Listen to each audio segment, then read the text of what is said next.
दोस्तों 1,70,000 से ज़्यादा इनकम टैक्स रिटर्न प्रोसेस हो चुकी हैं। तो इस वीडियो में हम डिस्कस करेंगे आईटीआर प्रोसेसिंग से जुड़े हुए इंपॉर्टेंट अपडेट और कुछ नई जजमेंट जो कि आपके लिए यूज़फुल रहेंगी। CA Satbir Singh YouTube channel पे आपका स्वागत है। इनकम टैक्स की कंप्लायंस करना दिन ब दिन मुश्किल होता जा रहा है क्योंकि इनकम टैक्स बदल रहा है।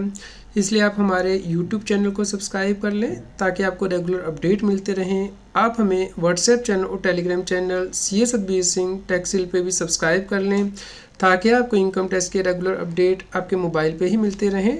लिंक वीडियो के डिस्क्रिप्शन में भी दिया गया है, कमेंट में पिन किया गया है। इनकम टैक्स डिपार्टमेंट के द्वारा रिटर्न को प्रोसेस करने की स्पीड को बढ़ा दिया गया है। जैसे कि आप यहाँ पे देख सकते हैं टैक्स पेयर को रिफंड 14 अक्टूबर को मिल गया है।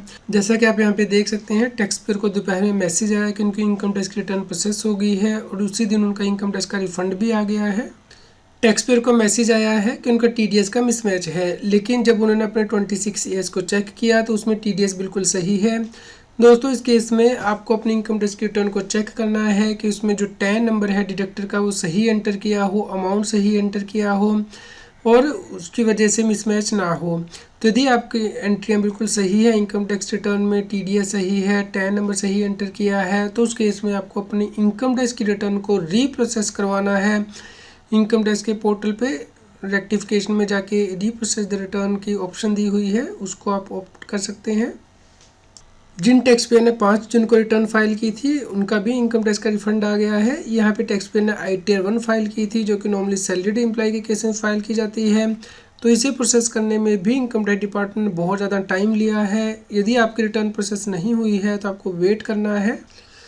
टैक्स पेयर ने हमसे क्वेश्चन पूछा है कि उनकी आईटीआर 2 प्रोसेस हो गई है, रिफंड भी आ गया है, क्या रिफंड आने के बाद उनके ऊपर कोई डिमांड या पेनल्टी लगाई जा सकती है। दोस्तों जो आपकी रिटर्न प्रोसेस होती है उसके बाद आपको इंटीमेशन आता है और इनकम टैक्स डिपार्टमेंट के पास ये राइट होता है कि वो आपकी रिटर्न की असेसमेंट कर सकता है। तो इसके लिए जिस फाइनेंशियल ईयर में आपने रिटर्न फाइल की है उसके ख़त्म होने के बाद नॉर्मली 3 महीने के अंदर नोटिस जारी किया जाता है। रिटर्न स्क्रूटनी के लिए उठाई जाती है, स्क्रूटनी असेसमेंट की जाती है। तो 30 जून 2025 तक आपको नोटिस जारी किया जा सकता है यदि आपकी रिटर्न स्क्रूटनी में उठाई जाती है असेसमेंट ईयर 24-25 के लिए। इसलिए आपको अपनी इनकम टैक्स के पोर्टल पे लॉगिन करके नोटिस ज़रूर चेक करने हैं। इसके अलावा भी इनकम टैक्स डिपार्टमेंट के पास टाइम लिमिट होती है रिटर्न को रीअसेस करने की, यानी कि 3 साल का टाइम होता है। यदि जो इनकम स्केप होगी असेसमेंट से वो 50 लाख से कम है और यदि 50 लाख से ज़्यादा है तो 5 साल तक इनकम टैक्स डिपार्टमेंट आपकी इनकम टैक्स की रिटर्न को कभी भी असेस कर सकता है। सब्सक्राइबर ने एक और क्वेश्चन पूछा है कि उनकी रिटर्न प्रोसेस हो गई थी 143 सबसेक्शन 1 का जो इंटीमेशन है वो भी आ गया था जिसमें कि उनकी डिमांड निकाली थी, उन्होंने उसके बाद टैक्स पे कर दिया है, उसके बाद उसकी रिटर्न प्रोसेस नहीं हुई है। दोस्तों जब आप टैक्स को पे कर देते हैं, आउटस्टैंडिंग डिमांड आपकी होती है, तो उसके बाद दोबारा से इंटीमेशन नहीं भेजा जाता है इनकम टैक्स डिपार्टमेंट के द्वारा। तो इसका मतलब है कि आपने डिमांड को एक्सेप्ट कर लिया है और उसके अकॉर्डिंग आपको टैक्स पे करना होता है आउटस्टैंडिंग डिमांड का। इसके लिए आपको माइनर कोड 400 यूज़ करना होता है। तो यदि आपने वो पे कर दिया है तो उसके बाद कोई इंटीमेशन नहीं भेजा जाता है इनकम टैक्स डिपार्टमेंट के द्वारा।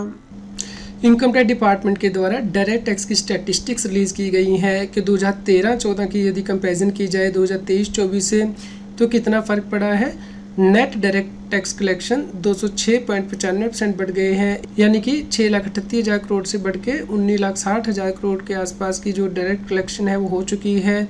इसके अलावा ग्रोस डायरेक्ट टैक्स कलेक्शन भी बढ़ गई है, जहां 2013-14 में 7,21,000 करोड़ के आसपास डायरेक्ट टैक्स कलेक्शन थी, अब वो बढ़ के 23,38,000 करोड़ से ज़्यादा हो चुकी है। इसके अलावा direct tax to GDP ratio भी बढ़ गई है, जो कि पहले 5.62% थी, जो कि अब इंक्रीज़ होकर 6.64% हो चुकी है। और कॉस्ट ऑफ कलेक्शन भी कम हो चुकी है, 2013-14 में 0.57% कॉस्ट थी कलेक्शन की, जो कि अब कम होकर 0.44% हो चुकी है। जो नंबर ऑफ़ आईटीआर फाइल की जाती हैं वो भी बढ़ चुकी हैं, जहां 2013-14 में सिर्फ 3 करोड़ 80 लाख लोग ही रिटर्न फाइल करते थे, अब 8 करोड़ 61 लाख लोग रिटर्न फाइल करते हैं। इस प्रकार 126.58% का इंक्रीज़ हुआ है टैक्स पेयर में।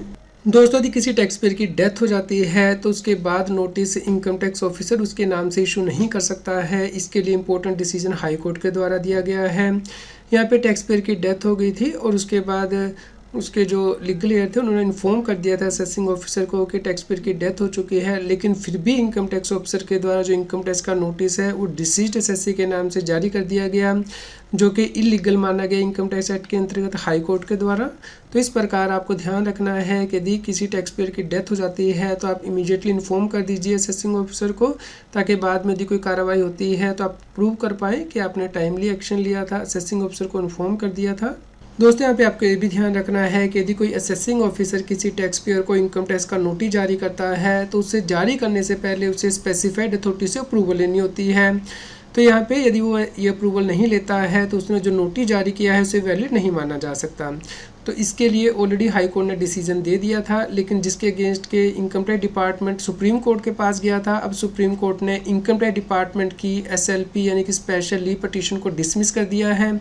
इस प्रकार अब ये रूल बन चुका है कि असेसिंग ऑफिसर बिना प्रायर अप्रूवल लिए हुए टैक्स पेयर को नोटिस नहीं जारी कर सकता है। तो जब भी आपको इनकम टैक्स का नोटिस मिले तो आप इंश्योर करें कि उसके अंदर लिखा हो कि ऑफिसर ने प्रायर अप्रूवल लेके ही ये नोटिस आपको जारी किया है, और आप अप्रूवल की कॉपी भी इनकम टैक्स ऑफिसर से मांग सकते हैं। दोस्तों इनकम टैक्स एक्ट में रूल दिया गया है, यदि कोई व्यक्ति प्रॉपर्टी खरीदता है 50 लाख रुपए से ज़्यादा की तो उसे 1% TDS काट के ही पेमेंट करनी होती है। यहाँ पे टैक्स पेयर ने प्रॉपर्टी खरीदी थी, लेकिन ये प्रॉपर्टी 3 व्यक्तियों से खरीदी थी और उसने 99 लाख रुपए पे किया था। तो इनकम टैक्स ऑफिसर के द्वारा कहा गया कि यहाँ टैक्स पेयर ने TDS नहीं काटा है, इसलिए उसकी डिमांड निकाल दी गई। लेकिन यहाँ पे ITT के द्वारा कहा गया कि प्रॉपर्टी 3 व्यक्तियों से खरीदी गई है और हर व्यक्ति का जो शेयर है वो 50 लाख से कम है, यानी कि बायर को जो हर सेलर को पे करना है वो सिर्फ 33 लाख रुपया ही है, इसलिए इस केस में TDS नहीं कटेगा।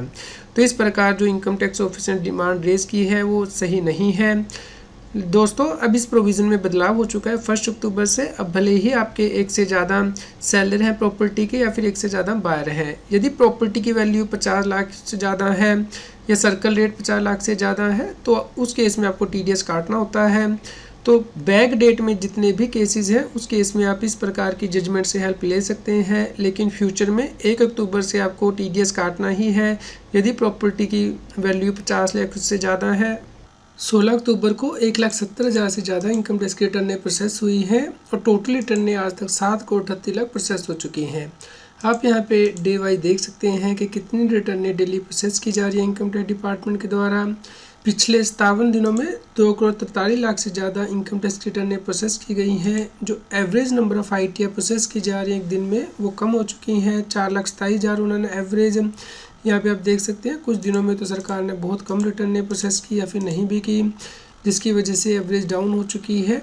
तो अभी तक 7 करोड़ 38 लाख रिटर्नें प्रोसेस हो चुकी हैं, जबकि 7 करोड़ 74 लाख रिटर्नें वेरीफाई हुई हैं। तो 36 लाख रिटर्नें ऐसी हैं जो कि पेंडिंग है प्रोसेसिंग के लिए। 16 अक्टूबर तक 7 करोड़ 88 लाख रिटर्नें फाइल हो चुकी हैं, 7 करोड़ 74 लाख से ज़्यादा रिटर्नें वेरीफाई हुई हैं, 7 करोड़ 38 लाख प्रोसेस हो चुकी हैं। तो इस प्रकार 95% से ज़्यादा इनकम टैक्स की रिटर्नें प्रोसेस हो चुकी हैं और ऑलमोस्ट 5% रिटर्न ही पेंडिंग है प्रोसेसिंग के लिए। टैक्स पेयर का क्वेश्चन है कि प्रॉपर्टी खरीद रहे हैं ज्वाइंट नेम से अपने और वाइफ के नाम से, सेल कंसिडरेशन प्रॉपर्टी का 78 लाख रुपया है, तो क्या TDS इक्वली काटना होगा सेलर का, यानी कि उसे और उसकी वाइफ को इक्वल TDS काटना है, या वो TDS वाइफ के नाम से काट सकते हैं सेलर का। दोस्तों यदि प्रॉपर्टी की वैल्यू 50 लाख से ज़्यादा है तो दोनों ही बायर को TDS काटना होता है सेलर का। तो यहाँ पे आपको भी TDS काटना है और आपकी वाइफ को भी TDS काटना है सेलर का 1%, उसके बाद ही आपको पेमेंट करनी है सेलर को। उम्मीद करते हैं आपके लिए न्यूज़ यूज़फुल रही होगी। कृपया लाइक करें और शेयर करें ताकि सभी लोगों तक की जानकारी पहुँच पाए और वो इनकम टैक्स की कॉम्प्लायंस कर पाएँ। इनकम टैक्स की और अधिक जानकारी के लिए आप CS Satbir Singh YouTube channel पे जाके प्लेलिस्ट में जाके टॉपिक वाइज प्लेलिस्ट देख सकते हैं कि इनकम टैक्स में कौन से नए बदलाव हो रहे हैं, जैसे कि इनकम टैक्स अपडेट के अंतर्गत या फिर डायरेक्ट टैक्स कोड के अंतर्गत। रेगुलर टैक्स अपडेट के लिए इस चैनल को सब्सक्राइब करें।